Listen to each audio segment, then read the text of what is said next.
Jurassic Park 3 is often regarded as the worst Jurassic Park in the series. But why? Why is Jurassic Park 3 thought of as the idiotic brainchild of the Jurassic Park just universe? It's looked at as the worst one. Easy, that's it, no question. But today I'm here to question it. I'm here to possibly change some of your minds. And if I could change one person's mind after this video, then I did my job. But let's start this shit. Alright, elephant in the room, let's just get it out of the way. T-Rex dies, right? Everyone wants to bitch and moan about that. That's the first thing. If you ask anybody why this movie sucks, 99.99999, it pretty much as close to a 100% guarantee as you can get. The reason people don't like this movie is because the Spinosaurus comes in as the new antagonist and kills the T-Rex.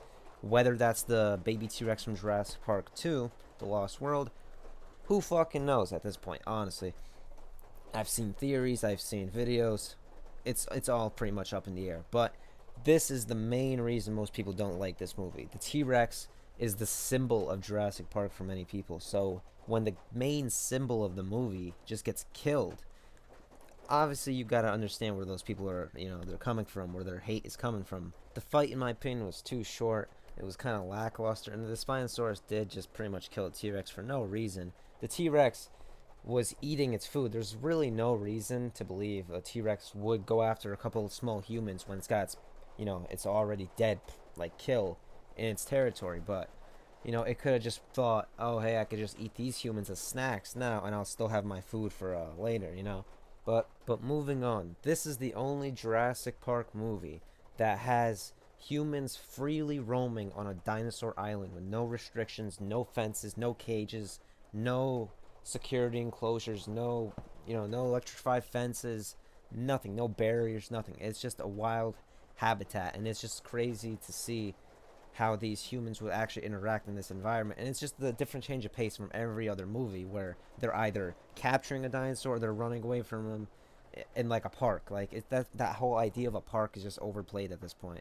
That's why I've grown to love this movie actually over the last year, because the environment is just like, it's just a different feeling, it feels more alive, like any dinosaur could pop out at any moment. So another big key aspect of this movie was the raptors. The raptors were the most intelligent raptors. I will dare to say they're farther in intelligence than the Jurassic World raptors. These are wild raptors. These aren't raptors that have been all grouped up in a little pack with Owen, and then Owen trains them their whole life. He's with them from birth. No, this is not that situation. These are wild raptors, and it's like, you in the movie, you see Alan's just shocked every time they're communicating. He sees them communicating, calling for help, and it's just this intelligence that he can't even like think of.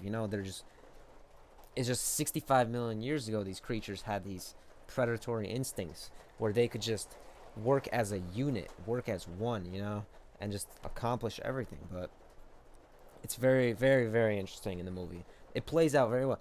And it's weird because the Jurassic World raptors are actually pretty intelligent too, because, they have a bond with Owen and all that stuff.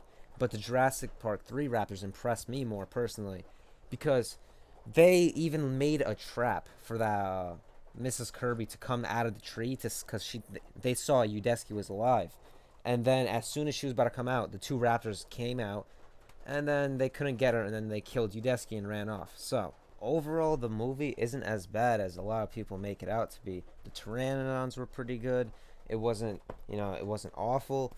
But the only thing is, there's a lot of glaring plot holes. Like, how did the Navy and the Marines get there so fast? How did Ellie know exactly where they were when Alan just screamed, and then the phone went underwater? What else is there? There's an annoying part where the what's called Ellie's kid is watching Barney, and then it's just some stuff is like weird like that. But and then we have how did the Navy find Billy when he was literally he was pretty much on the brink of death, and somehow they found him, and everything magically fucking worked out. But forgetting about those glaring plot holes, if you could just watch the movie from start to finish, just enjoying the ride, the Spinosaurus being an illegally created hybrid, that also adds some mystique. The raptors being smart enough to hide behind the glass, waiting for someone to look at them so they could jump out and try to hunt them or kill them. They realized this. That's how intelligent these raptors were. And the whole movie, it builds up to this one moment where Alan, at the beginning he receives this little the what's it called, the vocal chamber, resonating chamber of a velociraptor, and he listens to them in one part of the movie when he's on the island. He's by himself, he's in the grass, and he just listens to them like making the communication sounds to each other, and then he vocalizes that sound at the end of the movie to the raptors because it was he heard them calling for help, so he was trying to call to them for help in a way. I'm not sure if I picked up on that correctly, but that's what I got from it. And if that's what it was supposed to be, then bravo. It worked out. I loved it, actually. Honestly, I loved it. I wish I could buy one of those or something, like as a prop, a gimmick. But he ended up saving because he called for help with their own chamber, and then they didn't attack. And also, the raptors had quills, and they were gender differentiated, more feathers. Another big positive for this movie, in my opinion, was the kid. The kid, Eric Kirby.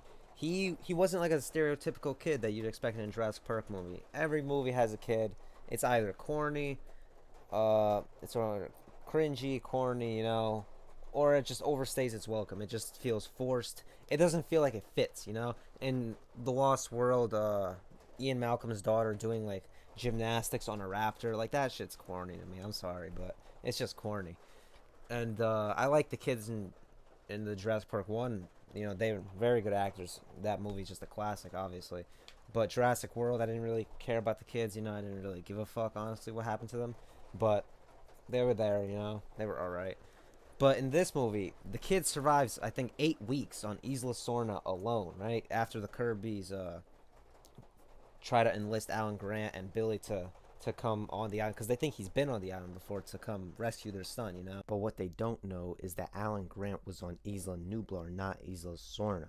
He's never even been on this island. But besides all of the glaring plot holes and minute mistakes and just overall story, if you could just put all that aside and just watch the movie for really what it is and just enjoy it, you will enjoy it. That's just all I gotta say about that.